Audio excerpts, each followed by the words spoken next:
The Pac-12 is facing a number of big questions, looming questions, with expansion and media rights and a lot of eyes on Teresa Gould's conference as it tries to figure out what this new look is going to be and where you're going to find it on TV. I'm John Canzano. You can find me at johncanzano.com. He's Jon Wilner. You can find him at wilnerhotline.com. Appreciate everybody watching on the YouTube podcast or videocast. Make sure you hit subscribe so that you know every time we do an episode, it shows up for you. And we're having Bob Thompson on, the former president of Fox Sports Networks, guy who's negotiated a whole bunch of media deals. Why Bob Thompson is the guest? Well, it is April 2nd. Pac-12 does not have a media deal. Mountain West doesn't have a media deal. There's lawsuits going on, expansion decisions, and this seemed like a great time to get Bob. I mean, Bob knows more about this. He's got the better perspective than just about anybody. Figured this would be a great time to bring him in for the, I don't know how umpteenth time we've had him on. Ask him what he thinks. What does he expect from the Pac-12 media deal? What is the landscape looking like? The basketball versus football, revenue versus exposure, right? There's so much, and he just seems like the best possible guest at this point to keep our viewers informed as to what's going on. Yeah, the Pac-12 commissioner is not going to come out and talk about, this is what we're thinking and how we're thinking. And instead, we get somebody who's been in that room and negotiated deals and understands how networks and conference commissioners think. And so I think it's his fifth appearance with us, one for the thumb, Bob Thompson. And without further ado, let's cue him up. We are delighted to welcome back retired Fox Sports president, current college consultant extraordinaire / mediator / golfer, Bob Thompson. Bob, I think it's your first conversation with us in, I think, a year, but it might be your fifth time overall joining the podcast. And we don't, unlike Saturday Night Live, have any kind of special velvet robe for you for a fifth timer. But thank you very much for joining us. Always a pleasure to be with you guys. Before we jump into the Pac-12 stuff, I've got to ask you about the ACC, the lawsuits with Clemson and Florida. I thought it was fascinating to see that you popped up as the mediator in that case. What was that like? Well, it was a surprise to me as well. Not being a retired federal judge or a retired attorney who usually fill those mediation roles.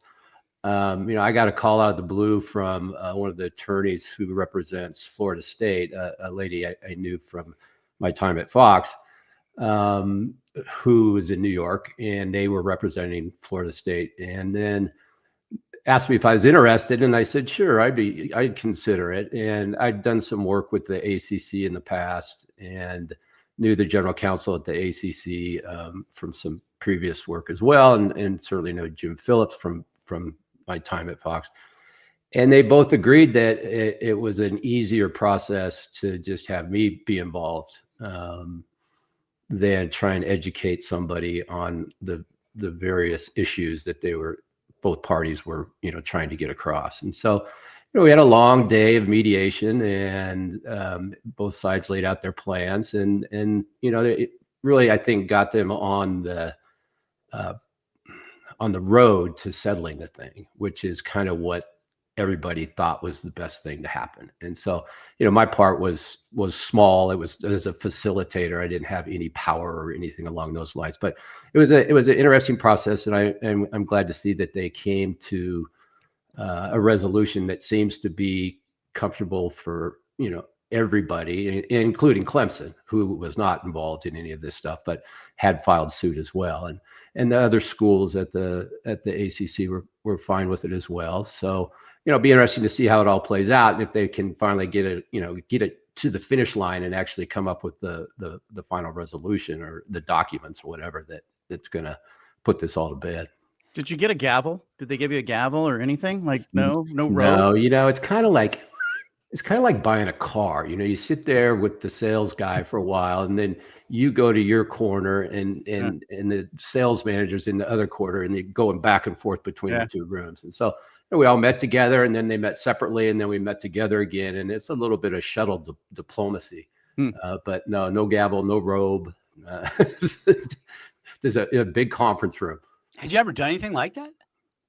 I've been in mediations, but I'd never actually been the mediator.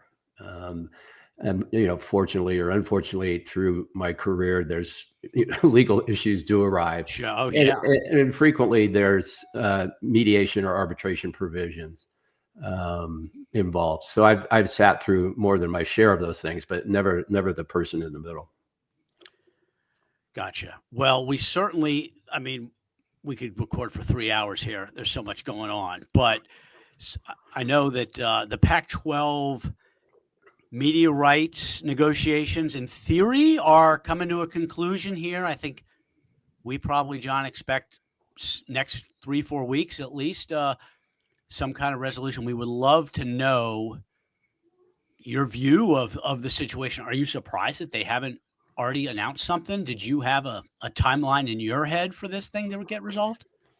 I really didn't. I think that certainly the conference office has a variety of things going on. I mean, they've got the lawsuits and with the Mountain West, and they're searching for another member, at least one, if not more.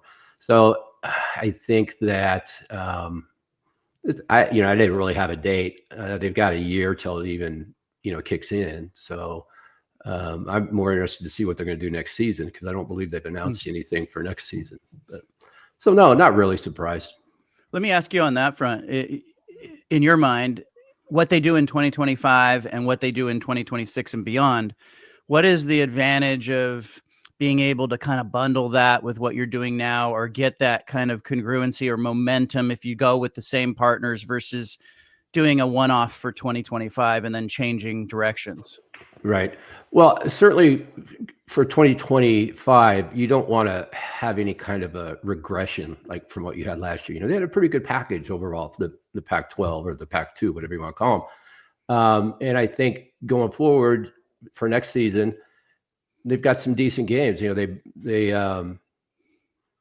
both schools, Washington State and Oregon State, have ACC games, Big Ten games, Big 12 games. I think Washington State has an SEC game.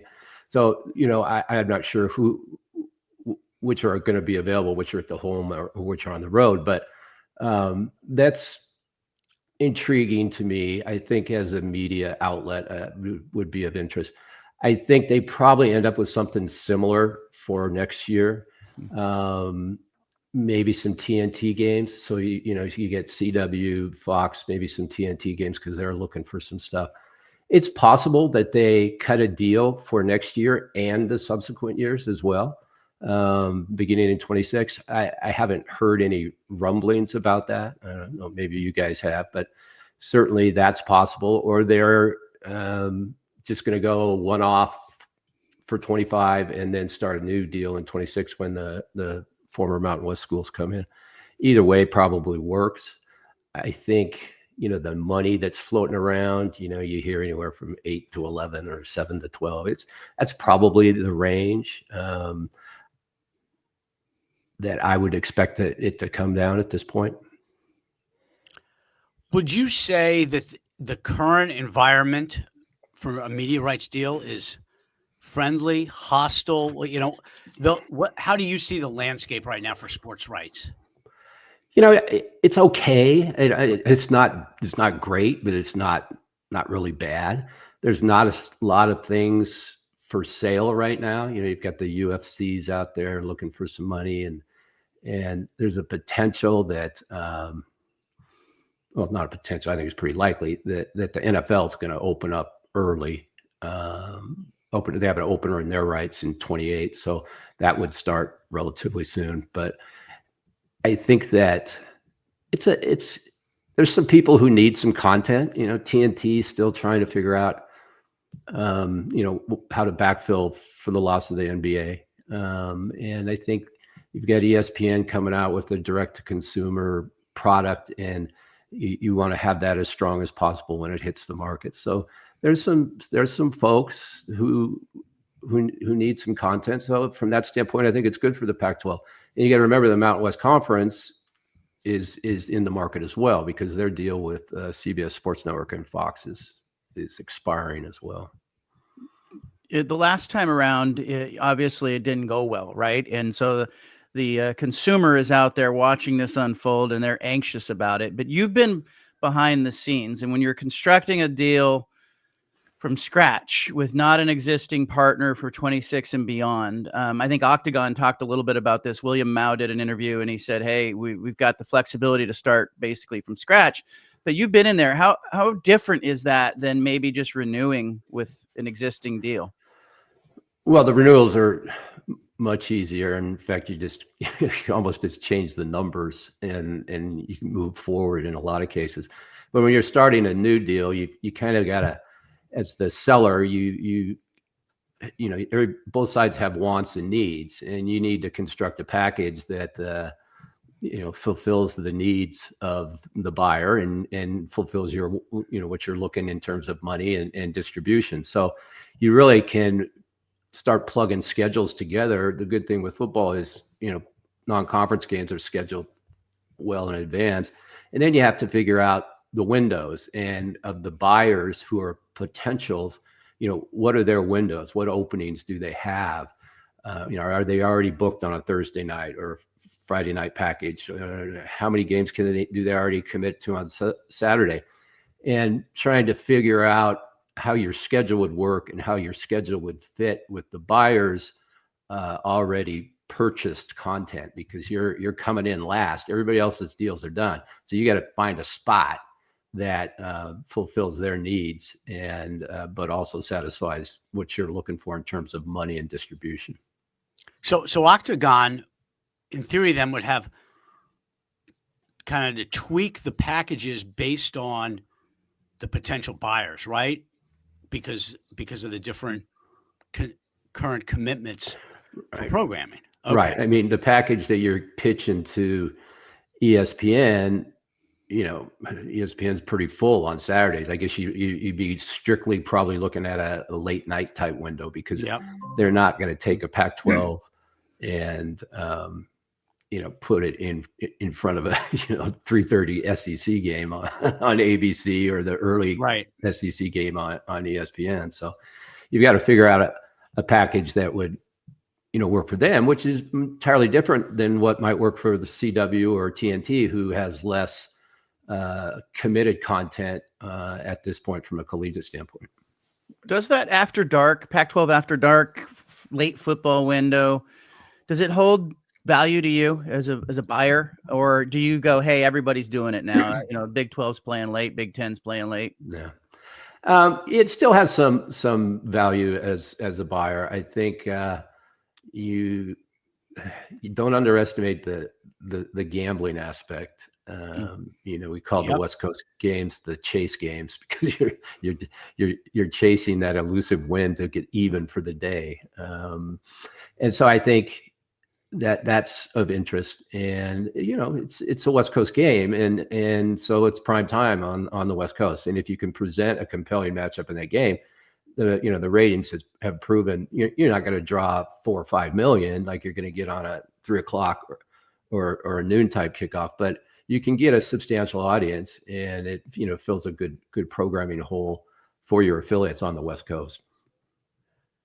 So there's the underlying question, and this was the case with the Pac-12, the previous edition, when they went to market: revenue versus exposure, right? Do you take, I'm just throwing out a number, 2 or 3 million less per school per year if you're going to get more linear exposures for football, right? Do you think that is, what do you think they should do? And do you think that is, how they're viewing it? Yeah, I definitely think that's how they're viewing it. And I would, say revenue versus exposure. Of course, you want both. You do, but, sure. You may not get both, and you have to be realistic about that. I think for the Pac-12 at this point, sitting on the pile of cash that they, got last time around from the departing Pac-12 members, and then also looking at some, issues with the current Mountain West disagreement, we'll call. They've got some cash. And Yep. so I would definitely go for the exposure aspect. You don't want to, at this stage of the game, you don't want to disappear and hide behind some streaming paywall, in my estimation. I think that if you have a streaming element, that's fine, but I don't think it can be your primary distribution source. You really need to be on some linear over the air and cable networks, so that you're front and center in everybody's minds. We're all kind of waiting for college football 2.0 to come about, which the 2030 type date.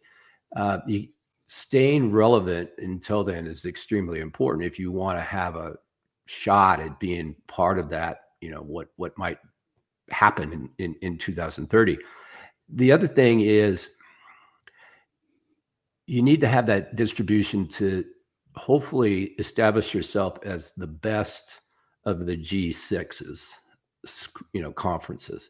Can you clearly establish yourself as the conference that is constantly sending a representative to the CFP playoff? And that's important because as that deal comes up, you want to be able to somehow justify getting a higher payout than maybe the other G6s. You're not going to get what the SEC and the ACC are going to get. I mean, you could probably get closer to what the Big 12 and the ACC get than being stuck where the other G conferences are going to be. So I think that's important. And in order to do that, you have to stay, top of mind in the committee's minds, because they still have, as much as you want to computerize it, the committee is still extremely involved. And if they can't find your games, or they can't see your games, or your games aren't getting wide enough distribution, that doesn't help. You need to be at a place where those folks can see those games, and hiding behind a streaming paywall or is tough if you're trying to get to the point where you're high in everybody's mindset. Right. And there's an opener, I think, in the CFP contract after the 2027 season. And I know that's potentially where they could change the revenue distribution, or even potentially access. So that's soon, right? It is. That's three more seasons. Right. The infamous Yormark clause, right, of the opener. And that's important because you remember that at this point, OSU and WSU are getting more than the other Mountain West Conference, the new members are getting. And so, I'm not sure how that's going to play out going forward, but there probably going to be some discussion, certainly with the Pac-12 members and the CFP, their other CFP partners, as to, what's their new number going forward. I've talked, I think I reported that, the media companies have viewed the potential expansion candidates as interchangeable.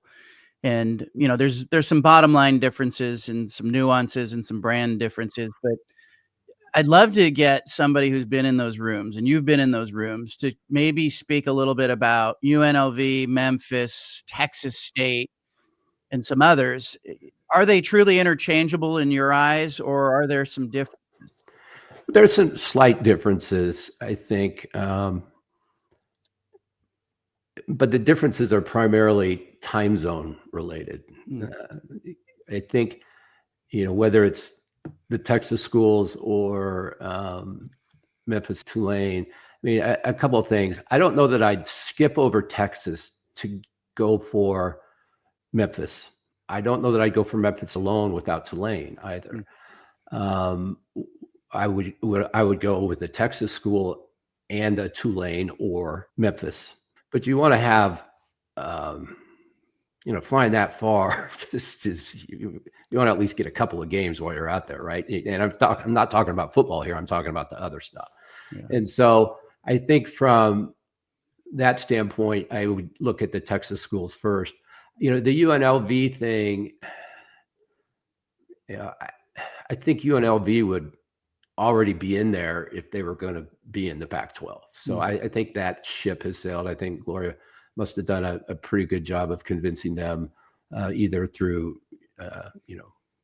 negotiations of moving conference offices to places and having conference tournaments at places, and some cash has convinced UNLV that they're better off staying where they are. So I think if they're going to move, they would have moved by now, out of the Mountain West. So then you start looking at the Texas schools and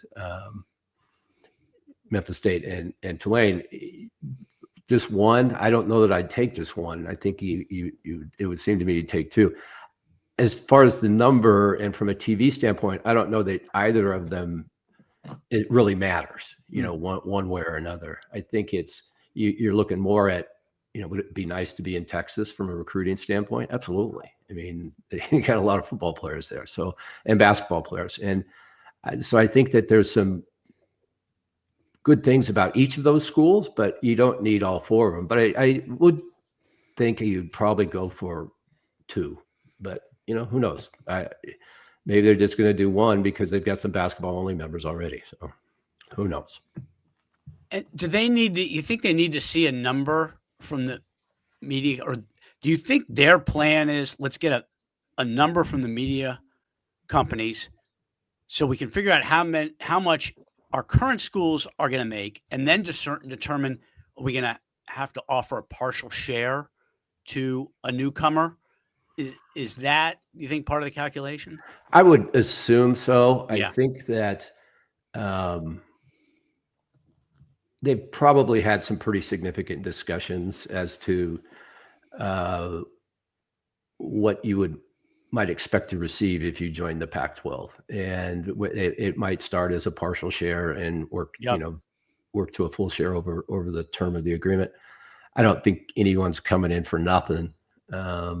The SMU plan? No, I don't think the SMU plan's going to. I don't think that these schools are quite as flush as SMU was.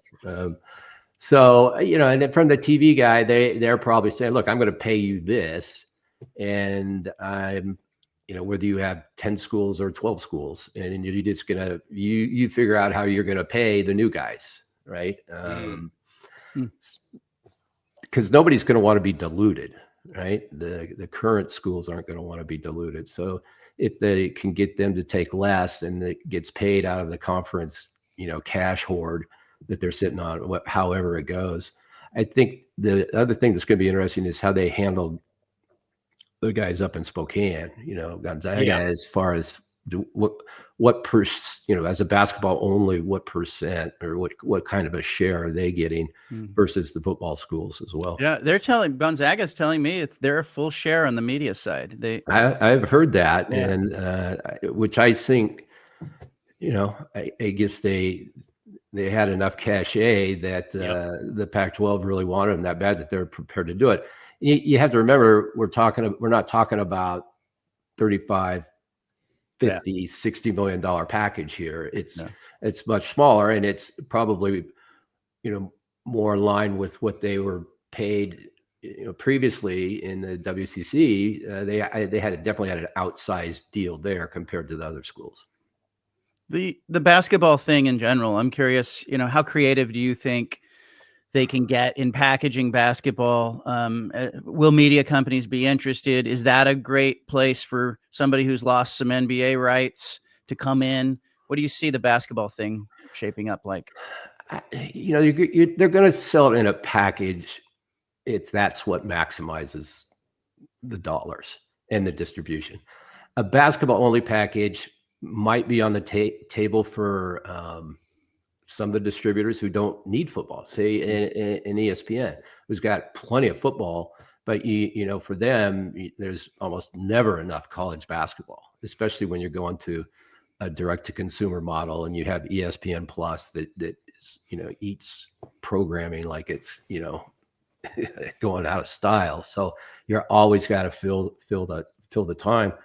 So it might work, a basketball only package, but there's a reason that the packages have all been melded together, because it's proven that the football carries the weight, and that's what the distributors want by and large, and that's what's going to maximize your dollars. And so I would expect that certainly they're going to try and package it together. But if the buyers don't have that much of an appetite for basketball, They might have some packages to offload to somebody, like you said, like a TNT, somebody looking to backfill for the loss of an NBA or something along those lines.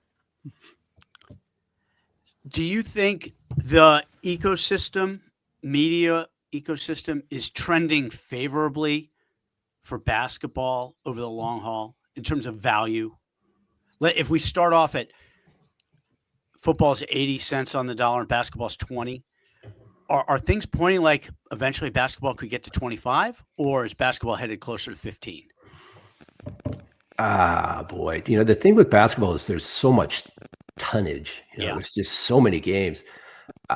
I think that it's, it would be doing good to kind of stay where it's at. Okay. I think that, the tournament's obviously a big deal, but that deal goes till 2036 or something like that. And I think that, they just sold the women's tournament and they got a sizable increase, or they at least they packaged it again. Yep. There's one that if you think basketball could have stood on its own, maybe it would have been, the women's tournament was the one that could have done it. And they opted to sell it with the other events because they wanted to ensure that volleyball and men's baseball and women's softball and all those things had wide distribution, which ESPN provides them. And so they packaged the women's basketball there as well. So I think that would have been a good indication of the value of basketball if they had spun that off. Not only a good indication of the value of basketball, but the increasing valuation of women's basketball. So I think for now, I would say basketball is kind of like a hold as opposed to a buy or sell as far as going up in value or going down in value. I'm curious what you made of Fox's move with the Crown. And, is that just kind of like college football bowl season? Hey, there's some open windows between the Elite Eight and the Final Four. Let's fill it with some programming, see what happens, or an experiment there. What's going on with the Crown in your mind? That's an interesting foray, shall we say, into the tournaments. I think, it's a college basketball centric time and people are thinking about it, and so if you can get some decent, brand schools who didn't get in the tournament, it makes sense. I think if you look at, people talking about dramatically increasing the size of the NCAA tournament, this maybe shows you that they could do it. And I haven't seen any of the numbers yet, or don't recall any of the numbers as far as what's going on, what Fox has done. But you have to remember with Fox, so much of Fox, the mothership, the big network, is they're relying heavily on sports, and they're nowhere producing as many shows as they used to. I mean, they've got some reality shows, some game shows, things like that. But as far as, dramas and those type of things, sitcoms, they're just not really doing it. So a lot of this stuff is ending up on the broadcast network because they have a reliance on sports for their prime time. And then you've always got FS1 that they can always put it on. And they don't have any. Well, I guess they have a couple of college football bowl games. Yeah, but they're not a big part of the college football postseason. So this is kind of new territory for them getting into the basketball postseason. Right. I think they pitched it as something when they were, working with the Big 12 and the Big 10 as to, here's a place you could go and play, and which is, we think it's going to be better than what the NIT has to offer. And so there was that. They had some experience, running events, and they do own, I think, the Holiday Bowl. I don't know that they own anything else, but it's not a bad foray. I think it'll be interesting to see if there's a reaction from the NCAA and in terms of, well, let's expand the tournament, which I don't know is really necessary, and I don't know that the TV guys want more games. So I just have to wait and see. But it's an effort, and you never know what's going to hit. You got to throw a lot of stuff against the wall and hope something sticks. And the Crown might be it. I think we've talked about this before, but sort of the overlap we saw with the college football season and the NFL season. Before you go here, I'd love to just get your thoughts on, what should college football do or be thinking about as the NFL season is, maybe creeping into their territory, or they're trying to creep into the NFL's territory. That's not a battle I want to be in if I'm college football. No, you don't want to be in a battle with the NFL.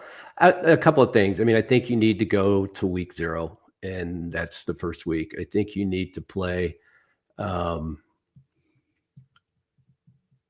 have a scenario where when you get to your tournament or your championship events, you work with the NFL as opposed to against the NFL, so that you're not scheduling up against them, because they will squash you. I mean, it's just not going to work. And there, it's not like the NFL is playing 7 nights a week. I mean, there are days out there you can play without going up against the NFL. And there's times on the days the NFL does play that you can play without going up against the NFL. So I think as opposed to being combative, they need to figure a way to schedule as creatively as they can in order to avoid the NFL dates, especially where you're having, say, first round NFL play or first round CFP games up against, final NFL games of the season type thing that determine playoffs. So that's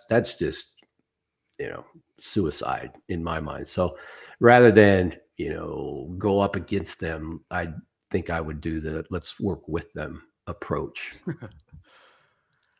Bob, I was wondering if you have given much, I don't know how closely you've been following, but there are multiple lawsuits.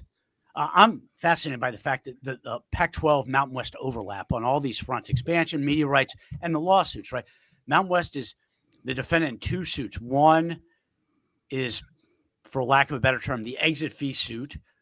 Colorado State, Boise State, Utah State have filed. The other is the poaching penalty lawsuit that the Pac-12 has filed.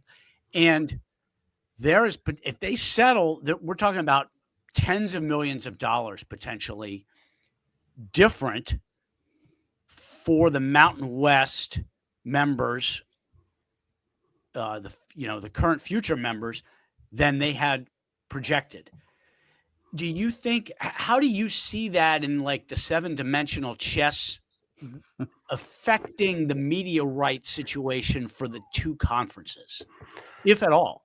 Yeah, I don't know if I mean, first of all, it's certainly a distraction, not so much for the schools, I think, but for the conference office, without a doubt, because even if you're mainly leaning on outside counsel, which I assume they are. Yep. You still have to kind of guide the attorneys and be involved, and your general counsel or whoever, your top in-house lawyer is probably intimately involved, as I assume the commissioner would be. As far as the media guys, I don't know that it really bothers them one way or another. I mean, I don't think anybody thinks this old Mountain West schools are going to end up back in the Mountain West. Right. So the complement of rights available is going to remain the same. I think where it gets crazy is, if the Mountain West Conference has counted on those dollars to pay some folks like UNLV or Air Force or some of the guys that stayed, maybe they've offered them a higher percentage, and they probably used percentages as opposed to hard numbers, because they don't, they're not still sure, obviously, what they're going to collect. These things usually settle, and I don't know, where they're at. They have a stay in the case at this point. Yes. So, and supposedly are going to mediation. I have not heard of any, scheduled mediations or anything along those lines. But they usually settle. And if you look back at the history of realignment, there's been a lot of lawsuits related to realignment and conferences moving one way or another, and they all settle. They don't end up in court. And that's because presidents, athletic directors, conference commissioners, nobody likes to be deposed. Nobody likes somebody poking around in your email files from years ago. And so they tend to be very guarded and private. And the other thing is, if you get to court, you never know what's going to happen. You could get just blown out of the water and get nothing. At least if you settle, both sides will get, something, they might not get everything they want, and that's usually what a settlement is about. Neither side's happy, which probably means it's a good settlement. If everybody's still pissed at the end of the day, it's probably a decent deal. You said they haven't contacted you about being their mediator yet? Is that no, I haven't had anybody at the Pac-12 call me. So, Bob, before we let you go, put you on the spot here, and if you're not right, we won't hold you to it for sure. But you have a best guess on the Pac-12's media rights deal, either valuation or the array of partners? I would say that the valuation is going to be about where people are talking about, the 8 to 11. Any specific number, I don't know that I want to put a single number out there. I think as far as distributors, I think there's going to be probably CW and I'll go CW and TNT, and I think maybe ESPN a few games here and there. I don't, and that's, you could probably pull TNT and ESPN out and stick Fox in, and you might be just as right. I think the CW liked it, and I think some of the games, you've got this year, like I mentioned earlier, they've got some decent non-conference games, and I assume going forward they'll be able to get some decent non-conference games. Although here's another thing about these conferences getting so big. If someone like the SEC goes to 9 conference games and then they do a scheduling agreement with the Big Ten, your ability to schedule non-conference games by the G5s or G6s of the world you get hit. It's your ability to schedule good games against those conferences. So that's going to come into play at some point if the SEC ever gets to that point where they get to 9 games, and if the Big Ten and the SEC, I don't want to use the word alliance, but come to an agreement on scheduling where they're going to play each other a game a year or something like that. So that's. But multiple partners, you think? I think it's multiple partners, and I think if you did something with TNT, you can have a streaming element on Max if you to go along with the TNT. But a lot of the streamers, if you look at Paramount Plus and Peacock, they're not necessarily buying exclusive content just for distribution on streaming. They're taking the stuff that's on the broadcast network and just making it available to more people. So I think you'll see one of the partners will have a significant streaming element, and they're all going to have. Fox is going to start streaming their channels and their sports content. So everybody will have, it'll be simulcast more or less on the linear station as well as a streamer. And you might have a couple of exclusive games on the streamer just to hopefully get some more people to sign up. Gotcha. Bob, thank you. 5-time guest. We will send you a robe. And appreciate you doing this. Just a wealth of intel and information. It's always my pleasure. It's easy to talk to you guys. First of all, you both have the same name, so I don't call anybody. I don't call anybody the wrong name. And you guys are great hosts. I appreciate you having me. Appreciate that very much. You got to 5 before anybody else, I think, even got to 3. Well, I'm telling you, you guys need to increase your circle of friends. Be well, Bob. Thank you. Thanks so much, Bob. Take care, guys. Well. I'll see you. All right, there he goes. Wilner, let's download on this. You tell me. I love what he had to say. Wealth of information, obviously, and it just gives some framework for what we're about to see unfold. And I think everybody expects that the Pac-12 is moving in a direction with media rights and expansion that will soon be apparent to us all. But Bob's been in that room. He's negotiated deals. He knows how those media companies think. He knows how the conferences think. And so I think it's just really interesting to get his brain on it. The thing that struck me is no hesitation in his voice on the issue of revenue versus exposure. Yeah. Right. Yeah. That they got to prioritize exposure. Yeah. And I think that that's 100% right. They have got to make sure that for football, especially, they have got a lot of games on linear networks. Yeah. Cannot You know, disappear. can't Cannot disappear. These next Yeah. 5 years are too important. They have the money. We don't know exactly how much they're going to end up with because of the lawsuit with the Mountain West, right? Right. But they have some money. And the other thing that I think has been lost, I was thinking about this the other day, is they are, and the Mountain West too, and the American, they're so far behind Yeah. the Power Four in media rights dollars that an extra $2 million per school per year Yeah. isn't going to make a huge difference competitively. That doesn't move the needle. What moves the needle is staying Getting visible Yep. and getting to the playoff and Absolutely. having, in 5 years when whatever comes next, when they're just saying, hey, who matters? They can go, well, hey, look at that Pac-12 pool. Boise State's been in the playoff 2-3 times, or San Diego State's Yep. been there, Oregon State's been there. And to be able to make that case too, when in 2027, when they redo the, have the window for, negotiating new distributions, maybe the Pac-12 with a straight face can say, hey, we've been in Yep. the playoff regularly. We need a bigger piece of the pie. Right. Absolutely. And it's not, it's just barely even on the margins here. Yeah. $1 million, $2 million more per school per year compared to, the 40, 50, 60 millions that the others are the power schools are bringing in. It's I think almost any fork in the road in this negotiation process, they've got to take the fork that leads towards exposure. Yeah. The other thing he said that jumped out at me is when he talked about the potential of Texas State and Memphis, or Memphis and Tulane, and wanting to get more than one of those schools. And he said, he wouldn't fly over Texas necessarily to get to Memphis or Tulane. I think that's an opinion that is probably shared by some of the ADs in the new look Pac-12 who are saying, hey, love to get into Texas.